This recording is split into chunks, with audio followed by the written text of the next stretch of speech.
So there are 4 key ways of collecting information. They've got a myriad of ways of extracting information from the users, but essentially these could include asking questions directly to the user. And this could be done through interviews, one-on-one, desk side. They could carry out online surveys and even send out email questionnaires. They might set up online forums for discussion and feedback, and then bring all that information into a database.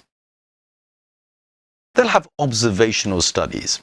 So this could involve shadowing a user through their working day, or even participating directly within the user environment to get an understanding of the look and feel of the problems that are arising.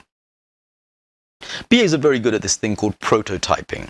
And generally, dry prototyping means actually trying out high-level ideas at a basic level with simple models. So they will propose ideas and put them in very rudimentary form to try out. Of course, business analysts in general will be able to create formal, organized workshops. So these are focus groups and facilitated sessions where they can interview people or work in groups and get more information out of them. So BAs should be very comfortable in carrying out this sort of interaction with users. BAs, of course, are very good at creating organized workshops. So focus groups and facilitated environments where users can put their feedback in, carry out experimental conversations about the problems, and get down to the root of the actual issues. Now, generally, these findings revolve around understanding current processes, getting documents and data ready that is currently used, so understanding the current documentation that is used, and at the end of it, finding out problems with the current way of working. But actually what will also come out is the user's perception of what they think they require from the new system.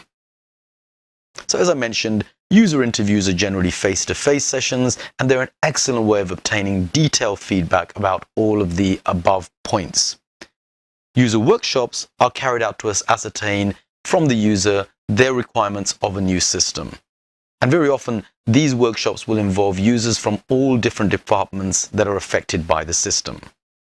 Now, these workshops are very useful in that they look at how the data output from one department actually has an impact on another department. And this is actually known as joint requirements planning. So it could be that the software is not at fault, but the flow of data from department to department relating to that software is actually the problem. And this is how you find out.